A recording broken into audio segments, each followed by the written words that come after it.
Muito bem, sejam bem-vindos à aula de número 4 do curso de Ética da Faculdade de Direito de Ribeirão Preto da Universidade de São Paulo. Nós falamos nas últimas aulas sobre filosofia como atitude de investigação infinita, que o homem agora sabe que a verdade está sempre por ser procurada, uma cultura em que todo o saber está permanentemente posto em questão, uma cultura, portanto, fundada na dúvida, em que a polêmica é o seu traço definidor.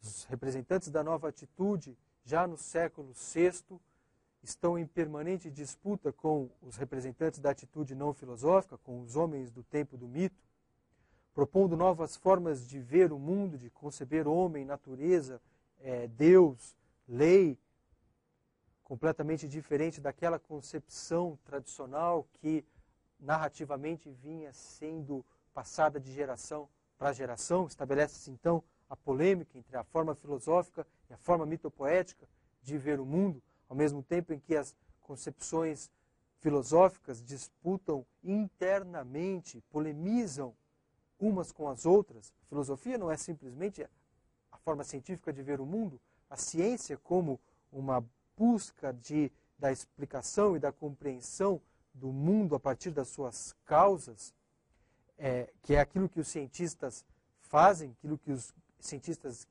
gregos fazem, por exemplo, no século VI, com os pré-socráticos, convive de forma nada harmoniosa com as outras representações ou expressões do ponto de vista filosófico, com as outras formas de ver o mundo questionadoras. A filosofia entra em contraste com a política, entra em contraste com o teatro, com a comédia, com a tragédia, com a retórica, como nós vimos. Muito bem. Essa atitude polemizadora, de gosto pela disputa, vai se radicalizar no século seguinte, o século V a.C., que é o século dos sofistas. Trata-se de um século muito importante para a cultura grega, um século muito rico e decisivo para a história da nossa cultura, para a história do Ocidente. É o século da retórica, é o século da democracia, em que temas da ética e da filosofia do direito, que ocupariam toda a história do pensamento ético, jurídico e político ocidental até hoje, foram então, pela primeira vez, aventados. Vamos então falar um pouco sobre esses intelectuais extraordinários, infelizmente não muito estudados, não têm recebido a atenção que merecem, ou que não receberam dos historiadores da filosofia a atenção que merecem, mas vamos observar que nas últimas décadas tem sido crescente o interesse e a recuperação pelos seus textos, pelo significado do seu trabalho. Vamos a eles. Vamos aos sofistas. Muito bem. A primeira coisa que se diz a respeito deles é o fato de eles terem mudado o centro da atenção do pensamento filosófico. Se no século VI, com os pré-socráticos, a busca pela compreensão das causas do universo, da natureza, a investigação sobre a físis era predominante, se o século VI fundamentalmente tentou entender a natureza, a físis, e por isso Aristóteles os chamava de fisiólogos, o século V preocupou-se mais com os assuntos humanos. Os seus problemas eram o que é a sociedade, o que é a coexistência humana, para que ela serve, o que é a lei, o que é a justiça.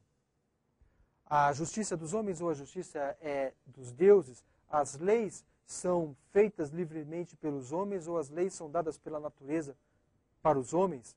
As leis decorrem da simples vontade humana ou as leis decorrem da natureza, do modo de ser dos homens? Por que é que uns podem mandar e outros devem obedecer? Cícero, falando sobre Sócrates, dá assim um resumo do século V. Um século em que a filosofia é trazida do céu para a terra. Vamos falar sobre estes homens. Fundamentalmente são professores que se dedicavam a discutir estes problemas, a fazer apresentações públicas na forma de aulas e de cursos sobre estes temas. Temas que tinham a ver com a polis, que tinham a ver com a vida pública, que tinham a ver com a cidade. Homens que viviam viajando, que faziam demonstrações públicas da sua habilidade de falar. Mostravam a sua capacidade de falar nas cidades em que passavam, por onde passavam, e despertavam um enorme interesse das pessoas. No diálogo Protágoras, de Platão, nos é mostrado de forma muito vívida como a juventude atende à chegada desses intelectuais na cidade. Sócrates é acordado no meio da noite com um seu discípulo, com um seu amigo, batendo a porta dizendo: Sócrates, Protágoras está na cidade. Os jovens acompanham com grande interesse, com ansiedade, as lições que esses grandes oradores têm nas suas demonstrações. Uma pergunta que é importante para compreender o século V é a razão pela qual essas demonstrações de saber, essas aulas públicas de retórica, despertavam tanto interesse. É preciso entender qual é a função social a que os sofistas respondiam no seu tempo. Lembremos-nos, trata-se de um tempo em Atenas e nas cidades sob influência de Atenas, em que se vive uma experiência política totalmente nova. A democracia tinha acabado de ser inventada. A democracia é uma invenção também da cultura grega, é uma invenção da atitude filosófica, em que há autorização para que pessoas que nunca tinham podido participar das discussões públicas passem a fazê-lo. A democracia significa uma ampliação do círculo de iguais daquelas pessoas consideradas cidadãs, aptas a participar do governo da polis, aptas, então, a participar dos debates que conduzem ao governo da polis. Debates que são políticos, mas que são também judiciários, em que se resolve a vida das pessoas. O sucesso pessoal passa a depender, em grande parte, de um bom desempenho nestas disputas oratórias, retóricas, que têm lugar nas deliberações políticas e nas deliberações judiciais no século V democrático ateniense. Ser uma pessoa realizada dependia, ou seja, feliz, de sucesso, dependia em grande medida em se dar bem nesses debates. Porque o valor social do homem se media no seu desempenho junto a esta atividade. Muitas vezes isso era vivido como uma necessidade ainda mais premente, porque não simplesmente o status social, mas também a própria liberdade, a sua propriedade e a sua própria cidadania eventualmente era colocada em questão nestas disputas retóricas, porque colocadas em questão nas disputas judiciárias, em que em que cidadãos acusavam-se reciprocamente diante de tribunais em que a retórica judiciária se mostrava decisiva para a sobrevivência mesmo dos cidadãos. Então, trata-se de um mundo em que esta habilidade, saber falar, saber convencer, torna-se vital. E pense você, você seria capaz de fazer um discurso diante de 500 juízes? Você seria capaz de fazer um discurso diante de uma assembleia com 1000 pessoas? Pense que nem mesmo os recursos técnicos que nós dispomos hoje dentro da educação de voz os retóricos gregos não estão discutindo. É preciso saber falar, alto e bem o suficiente para ser ouvido pelos seus juízes ou pelos cidadãos que estão ali tomando uma deliberação política qualquer. É preciso saber prender a atenção deles. É preciso saber conduzir o discurso de modo a ser vitorioso.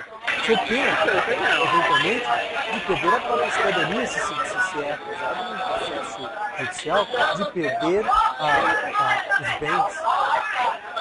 Então, saber falar em público se torna decisivo. E é algo, este saber falar bem, saber colocar-se, saber discutir assuntos ligados à cidade, não se trata de um saber que estivesse à disposição de todas as camadas da população. Especialmente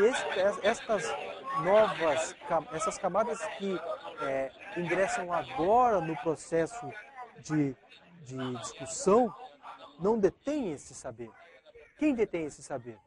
As pessoas que vêm de famílias habituadas à vida pública. Sim, aquele que é filho de uma família aristocrática, este aprendeu como se portar em público vendo o seu pai fazê-lo. Como agir politicamente vendo o seu pai agir. Essas novas camadas, pensemos agora no filho do mineiro, no filho do salsicheiro, no filho do corticeiro, que estão agora na Assembleia e que têm que desempenhar bem essa função para se realizarem na nova ordem política, precisam adquirir esse saber em algum lugar. E é exatamente este o saber que os sofistas oferecem. Oferecem um saber sobre a cidade, sobre os assuntos da justiça, sobre os assuntos da lei, sobre, enfim, aquilo que está em questão quando se tem que argumentar em público. Oferecendo isto a estas novas camadas participantes do jogo político democrático, que os sofistas crescem e adquirem esta admiração pública que os caracteriza. O que os sofistas ensinam é a disputar pela palavra. Eles são professores de retórica, que ensinam, portanto, o modo de falar e o que falar. Por isso, os temas desse século são os temas da sociedade. São exatamente os temas daquilo que está em questão nas disputas políticas e nas disputas retóricas judiciárias. O estilo com que eles ensinam e com que eles estudam e vivem e falam é também caracterizado pela disputa. Uma palavrinha pode, talvez, resumir a forma como os sofistas pensam, seu estilo de investigação e de exposição. Eles são antilógicos. O que significa a antilogia? Antilogia significa uma forma de pensar e de argumentar e fundamentalmente, uma forma de exercitar a mente por meio da busca de contra-argumentos. Ou seja, o exercício antilógico é o exercício da busca de argumentos contrários àquele que é utilizado pelo seu opositor. Isto é algo que o orador precisa saber. Ele precisa saber inventar, ele precisa saber descobrir o contra-argumento e ele precisa saber desenvolvê-lo. O que é ser sábio do ponto de vista dos sofistas? Qual é a maior demonstração de sabedoria, de habilidade, de perícia retórica de um intelectual no século V? É exatamente a sua capacidade de exercer o poder antilógico. Quão melhor orador alguém é, quão melhor ele é capaz de defender um argumento impossível, um argumento inverossímil. Essa estratégia antilógica faz, então, com que os sofistas, nas suas demonstrações, escolhessem temas impossíveis de se defender. Eles chegavam a uma cidade e anunciavam que iam falar sobre determinado tema. É fácil defender um tema com o qual todos nós concordamos, não é? É fácil, por exemplo, fazer um discurso a favor da supremacia dos homens sobre as mulheres numa sociedade machista, não é? Mas que grande interesse retórico um discurso desse tem? É fácil defender a superioridade dos gregos sobre os bárbaros numa cultura, num tempo que acredita que esta raça é superior às outras raças. Mas que grande interesse retórico um discurso como este tem? O que desperta interesse, o que mostra o quão capaz de fazer um bom discurso, o quão terrível é um orador. Isto pode ser mostrado quando se vai defender um ponto de vista com o qual ninguém concorda. Vocês conhecem um pouco de Homero? E podem imaginar como Helena, que deixou o seu marido para fugir com um hóspede, levando a guerra e a destruição de milhares de pessoas. Podem imaginar como Helena era vista pelos homens e mulheres do século V. Muito bem. Que interesse retórico tem um discurso para falar mal de Helena? Gorgias faz, então, uma defesa de Helena e consegue, por meio deste discurso, mostrar que Helena é inocente. O ponto de vista antilógico que caracteriza o século V é, então, propiciador de novas ideias. E esse é o último ponto que eu gostaria de destacar aqui. Neste esforço dos sofistas por mostrar a sua própria capacidade retórica, defendendo pontos de vista impossíveis, surgem perspectivas para a filosofia do direito, para a filosofia política e para a ética que são absolutamente revolucionárias. Por força deste desejo de demonstrar a capacidade de inventar e comprovar pontos de vista em que ninguém acredita, o século V inventou argumentos a favor do caráter não natural, porém convencional, da cidade, da polis. Afirmou a igualdade entre todos os seres humanos, não havendo homens livres e homens escravos por natureza. Afirmou a igualdade entre todas as raças, não havendo diferença entre gregos e bárbaros. Assim como muitas outras ideias que depois floresceriam e manteriam aceso o debate político, ético e jurídico ao longo de toda a história da nossa tradição. Terminamos aqui a aula de número 4 do nosso curso. Veja as referências bibliográficas e os exercícios que nós sugerimos para refletir um pouco mais dessas questões. E não estou disposto a ficar exposto ao sol para perguntar ao seu freguês do lado qual foi o resultado do futebol. Se você ficar limpando a mesa, não me levanto nem pago a despesa. Vá pedir ao seu patrão uma caneta, um tinteiro, um envelope e um cartão. Não se esqueça de me dar palitos e um cigarro para espantar mosquitos. Vá dizer ao charuteiro que me empreste umas revistas, um isqueiro e um cinzeiro. Seu garçom, faça o favor de me trazer depressa uma boa média que não seja requentada, um pão bem quente com manteiga, peça um guardanapo, um copo d'água bem gelada, fecha a porta da direita com muito cuidado. E não estou disposto a ficar exposto ao sol para perguntar ao seu freguês do lado qual foi o resultado do futebol. Telefone ao menos uma vez para 344333 e ordene ao seu Osório que me mande um guarda-chuva aqui pro nosso escritório. Seu garçom me empresta algum dinheiro, que eu deixei o meu com o bicheiro.